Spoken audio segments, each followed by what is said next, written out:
저희는 현재 큰 속보를 전해드리고 있습니다. 카니발 크루즈선에서 숨진 채 발견된 플로리다의 10대의 16세 의붓형이 성인으로 기소되고 있습니다. 그리고 그는 1급 살인 혐의뿐만 아니라 가중 성적 학대 혐의도 받고 있습니다. 연방당국은 티모시 허드슨을 성인으로 기소했으며 그는 아직 구금되지 않고 자유의 몸입니다. 최근 공개된 법원 서류를 통해 상황이 얼마나 빠르게 변할 수 있는지 살펴보고 있습니다. 러앤크라임에서 이 사건을 다루고 있으며 저는 크리스 스튜어트입니다.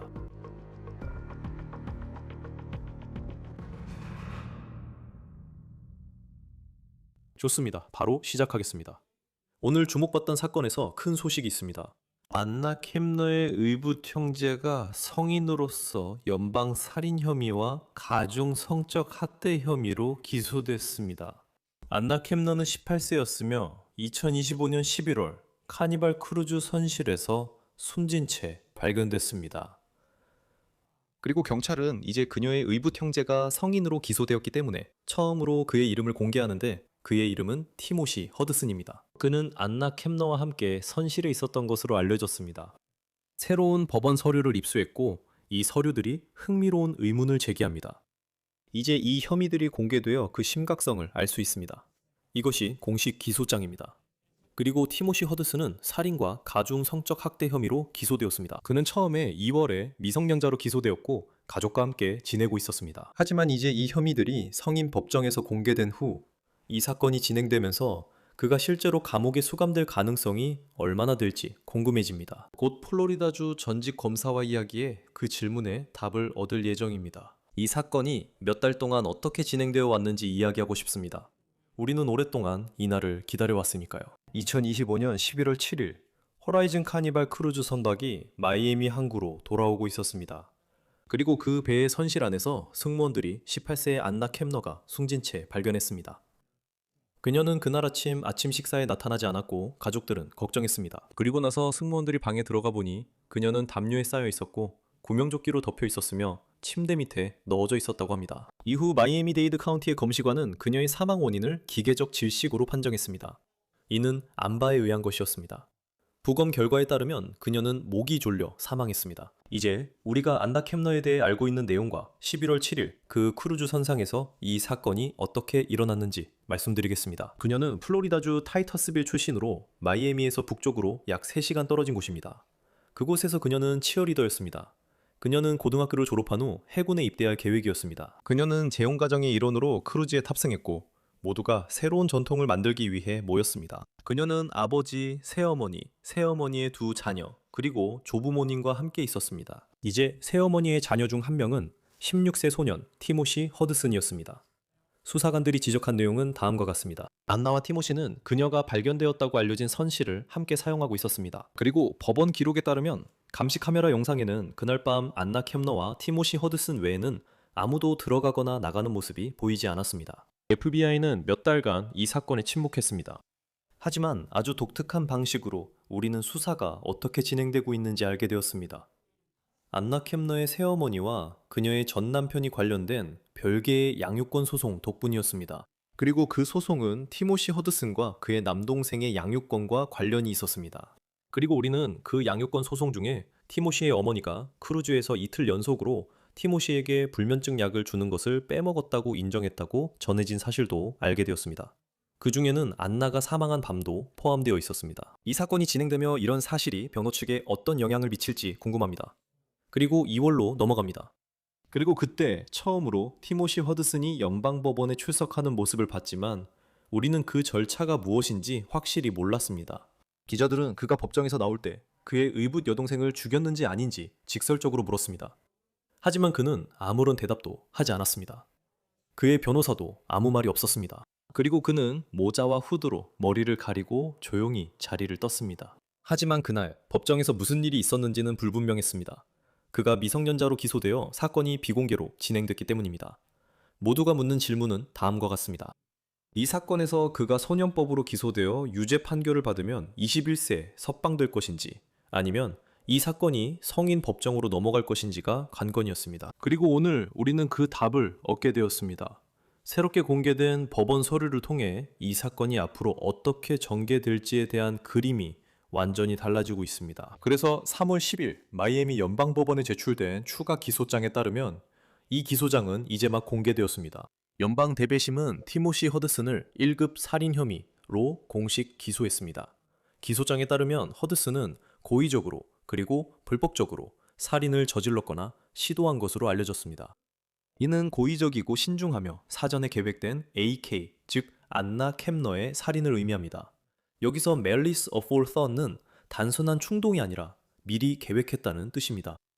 두 번째 혐의는 가중 성적 학대입니다. 그리고 말씀드리자면 우리가 이 사건을 계속 추적해오면서 부검 결과 안나 켐너에게 성적 외상의 흔적이 없었다는 보도가 있었습니다. 하지만 법 집행당국은 이 중대한 혐의로 달리 보고 있습니다.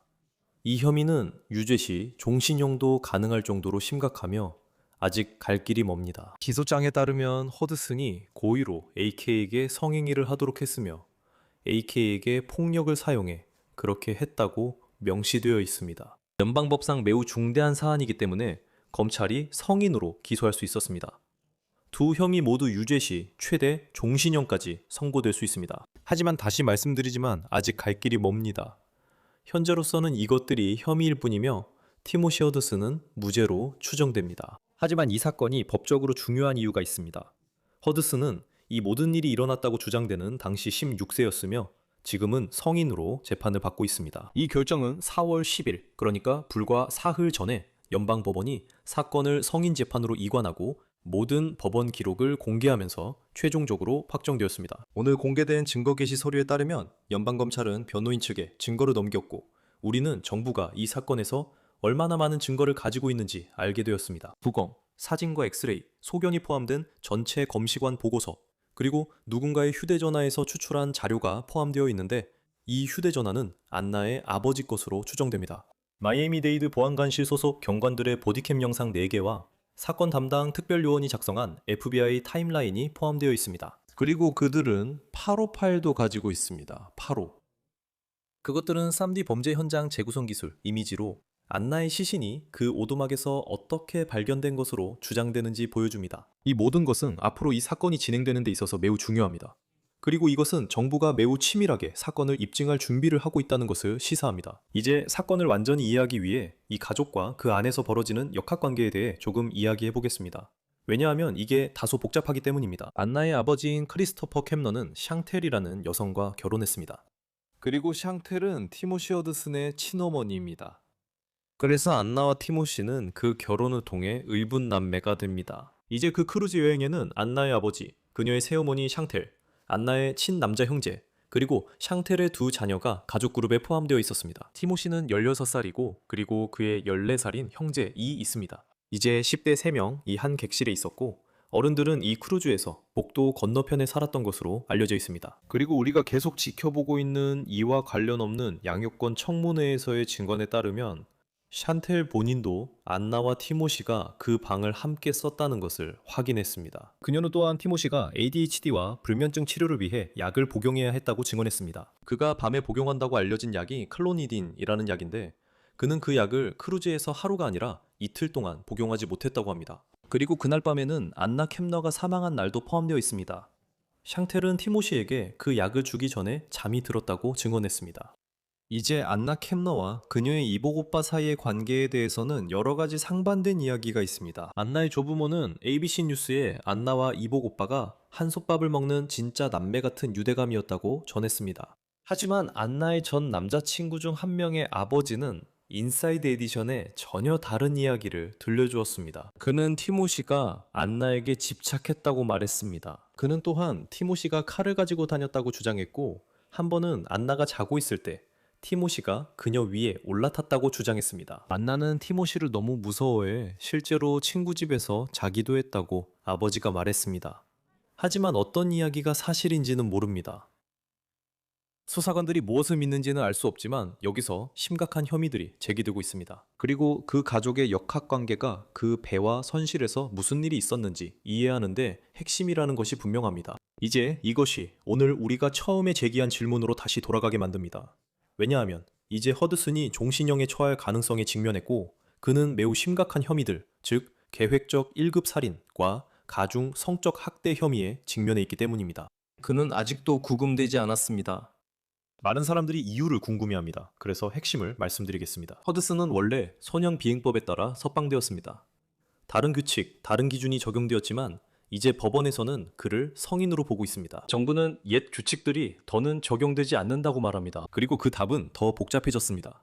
왜냐하면 오늘 연방검사가 판사에게 티모시 허드슨의 석방을 취소하고 재판 전 구금 상태로 가두어달라는 새로운 신청서를 제출한 사실도 저희가 입수했기 때문입니다. 판사가 신청을 받아들이면 허드슨은 며칠 안에 구금될 수 있습니다. 현재 법원 기록상 티모시 허드슨은 구금 상태가 아니지만 상황이 변할 수 있습니다. 오늘 4월 13일 연방검사가 제출한 신청서를 입수했습니다. 검사는 판사에게 즉시 석방 취소를 요청했습니다. 법원 서류에 따르면 그들의 주장은 다음과 같습니다. 그들은 허드슨이 소년비행법에 따라 석방됐으며 이 법에 별도 규정이 있다고 말합니다. 하지만 이제 그가 공식적으로 성인 기소로 이관되었기 때문에 그들은 소년법이 더 이상 적용되지 않는다고 주장합니다. 대신에 이제 보석개혁법이 적용된다고 그들은 말합니다. 그리고 보석개혁법에 따라 검사들은 허드슨이 다른 사람들에게 위험하며 재판 전 구금되어야 한다고 적었습니다. 그리고 그들은 이어서 이렇게 말합니다. 아무런 법원이 피고인이 다른 사람들에게 위험이 되지 않도록 막을 수 있는 어떤 조건이나 조건의 조합도 충분하다고 확신할 수 없다는 것입니다. 그래서 그가 현재 어디에 있는지 이해하기 위해 법원 기록을 보면 허드슨은 플로리다 중부에서 그의 삼촌과 함께 살고 있는 것으로 나타납니다. 그는 GPS로 감시받으며 18세 미만과 단둘이 있을 수 없습니다. 또 오늘 이 서류들로 새로 알게 된 사실도 있습니다. 티모시의 삼촌은 자신의 아들과 함께 교회 수련회에 가야 했습니다.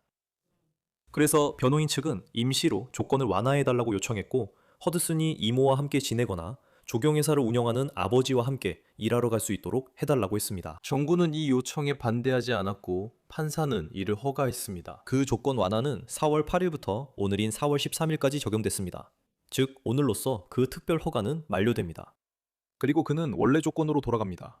하지만 정부가 그의 석방 자체를 완전히 취소해달라고 요청하고 있으니 그게 과연 의미가 있을까요? 판사는 아직 이 요청에 대해 판결을 내리지 않았지만 정부는 자신들의 주장을 펼칠 수 있는 심리를 요청하고 있습니다. 이것이 바로 다음 질문으로 이어집니다. 그래서 저희가 오늘의 게스트를 모셨습니다. 이제 어떻게 되는 걸까요? 연방교도소에서 종신형을 받을 가능성이 있는 이 16세 소년에 대해 판사가 실제로 석방을 취소할까요? 이로 인해 양측의 법적 전략이 어떻게 달라질까요? 이 사건에 대해 이야기해 주시기 위해 남부 플로리다에서 함께 하시는 팜비치 카운티 전 검사 데이브 에른버그입니다. 로앤크라임에서 늘 모시게 되어 반갑습니다. 이 사건에 대해 우리가 예전에도 이야기한 적이 있다는 걸 압니다. 매주마다 이 소식을 기다리는 것처럼 느껴졌는데 오늘 드디어 소식이 나왔네요. 연방정부가 16세 티모시 허드슨에게 적용한 혐의 중에서 어떤 점이 가장 눈에 띄시나요? 다시 만나서 반갑습니다, 크리스. 제 생각에는 성폭행 혐의인 것 같습니다. 그게 새로운 정보네요. 우리는 이 사건의 전모를 제대로 알지 못했습니다. 연방정부가 연방법 위반으로 간주하려면 연방 차원의 연결고리가 필요했기 때문입니다. 이 사건이 공해상에서 일어난 건 맞지만 보통 단순 살인으로 기소하지 않고 중범죄 살인죄가 적용됩니다. 이는 다른 범죄, 즉 성폭행이 함께 발생해야 합니다. 그들은 계획적 살인 혐의도 적용 중입니다. 그건 보통 주범죄이지 연방범죄는 아닙니다. 하지만 제게 가장 큰 충격은 성폭행 혐의가 제기됐다는 점입니다. 사람들은 그들이 형제 자매 관계였기 때문에 그런 일이 일어나지 않았을 거라고 생각하는 것 같습니다. 하지만 기억하세요. 두 사람은 의붓남매였습니다. 그리고 우리는 그 의붓 형제에 대해 알고 있던 몇 가지 혐의들이 있었습니다. 그 혐의들은 피해자의 전 남자친구가 제기했으며 그는 이 남자와 문제가 있다고 생각했습니다. 그래서 이제 사실은 연방당국이 기소할 만큼 충분한 증거를 가지고 있다는 것입니다.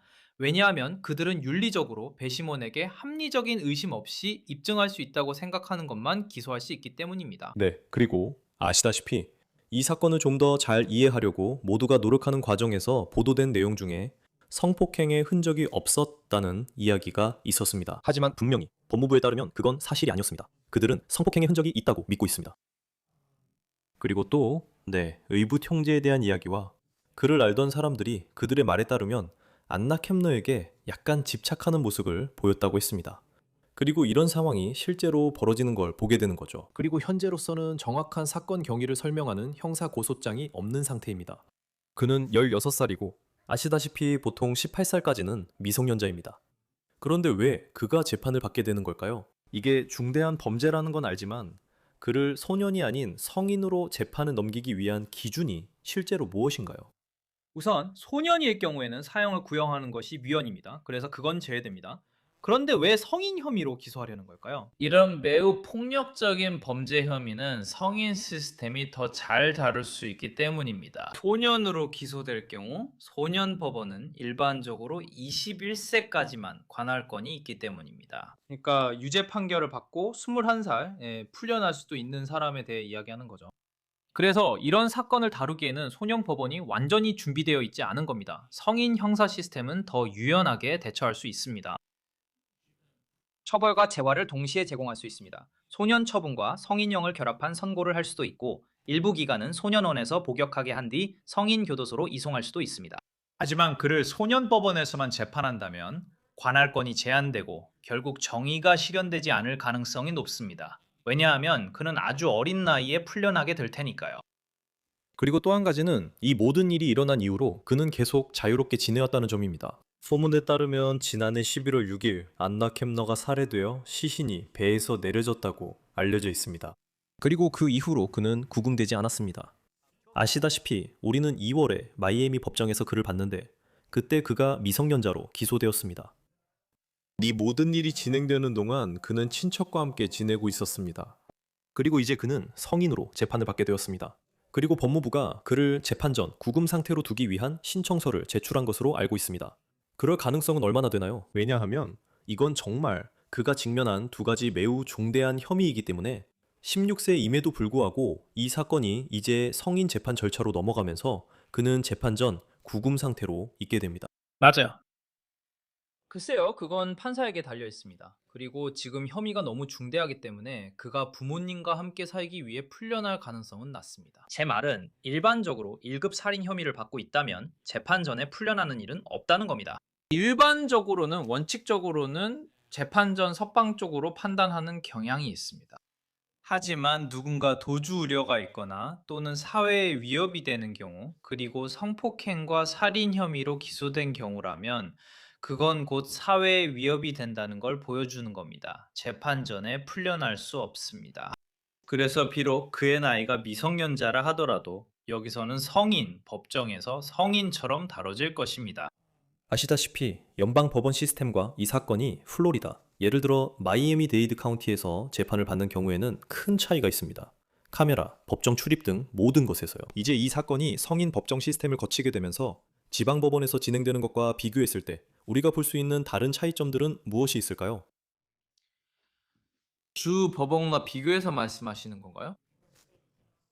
예를 들어 그가 마이애미 데이드 카운티의 주 검사에 의해 재판을 받았다면 지금 그가 플로리다 남부 연방 지방 법원에 있는 상황과 비교해서 어떻게 달라질까요? 소년 법원에서 재판을 받으면 심리는 비공개로 진행되고 처벌이 아니라 교정에 초점이 맞춰집니다. 하지만 이제 성인 법원에선 처벌에 초점이 맞춰집니다. 그리고 모든 것이 공개됩니다. 그러니까 대중이 문서에 접근할 수 있고 이 사람이 소년 법원에 있었을 때보다 더 많은 정보를 알게 됩니다. 하지만 여기서 차이점은 그가 주 법원이 아니라 연방 법원에서 재판을 받고 있기 때문에 법정에 카메라가 없다는 점입니다. 이것은 여기서 변호인 측에 유리한 점이라고 생각합니다. 저는 연방 법원도 법정 내 카메라를 허용해야 한다고 생각합니다. 우리는 더 많은 투명성을 원하며 잘못된 정보와 음모론이 많은 시기에는 더욱 필요합니다. 하지만 그가 성인으로 재판을 받기 때문에 미성년자로 재판을 받을 때보다 대중이 더 많은 정보에 접근할 수 있게 됩니다. 하지만 그는 주 법원이 아니라 연방 법원에 있기 때문에 법정에 카메라가 설치되지 않을 것입니다.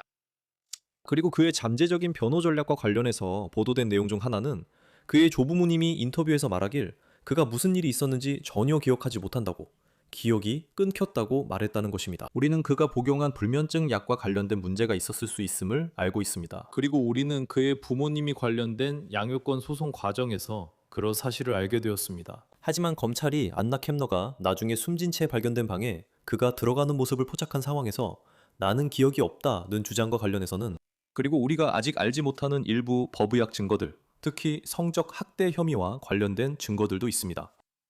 그런 상황에서 그를 변호하는 변호사가 어떻게 그런 변호 논리를 펼칠 수 있을까요? 네, 변호인 측은 개인적인 상황이나 제공되지 않은 약물 등에 주목할 것입니다. 하지만 법은 모든 증거를 종합적으로 봅니다. 그래서 여기서 아마도 7일간의 재판이 진행될 것이고 그동안 검찰은 수천 페이지에 달하는 증거를 제시할 것입니다. 휴대폰도 포렌식했고 증인 진술도 있을 겁니다.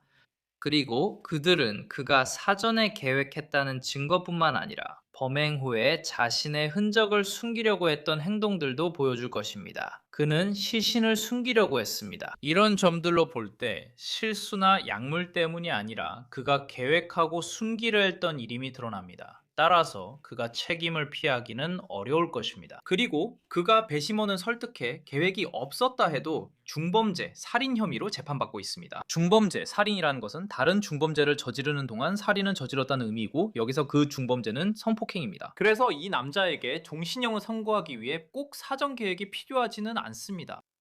그가 사건 후 병원에 갔다는 보도가 있었던 걸로 압니다. 이는 조부모님이 인터뷰에서 밝힌 내용이며 아마 ABC 뉴스였던 것 같습니다. 그리고 그들이 알고 있던 수사 진행 상황에 대한 많은 정보가 공개되어 있었습니다. 그는 병원에 갔고 진단을 받았습니다.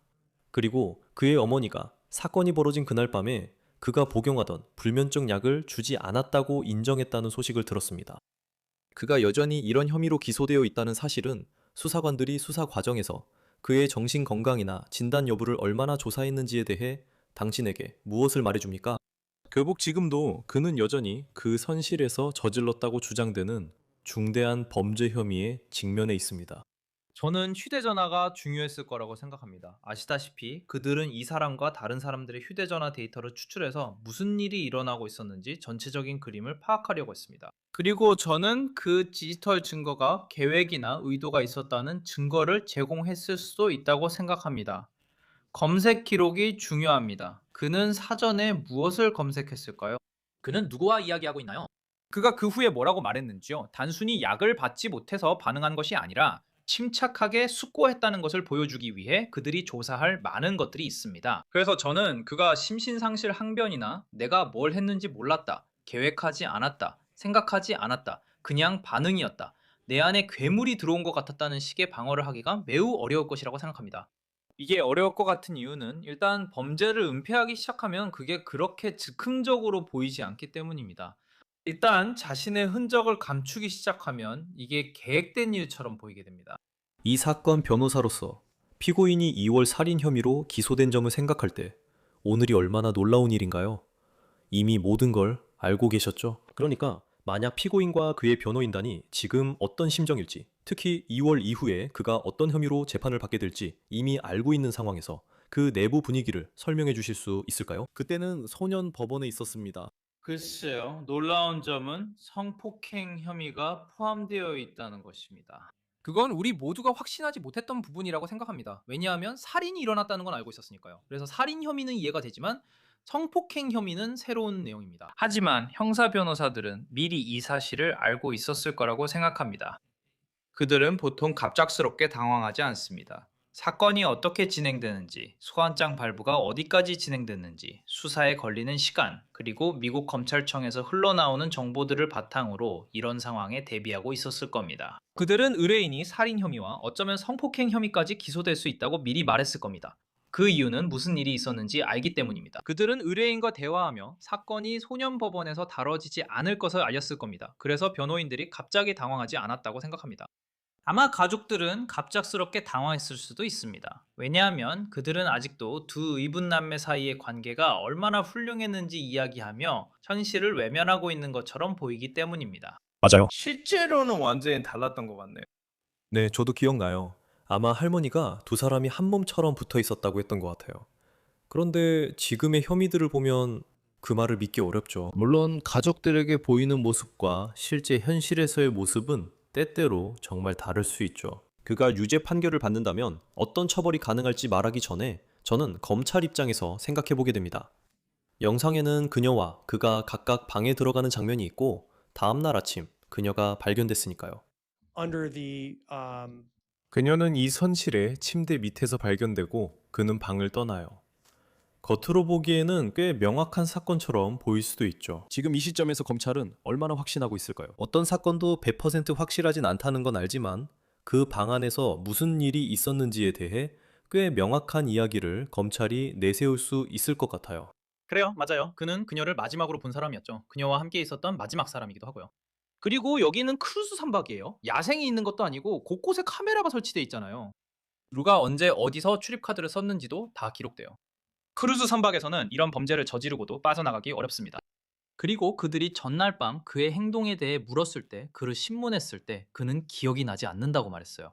자신의 결백을 주장하는 사람이 할 말은 아니죠.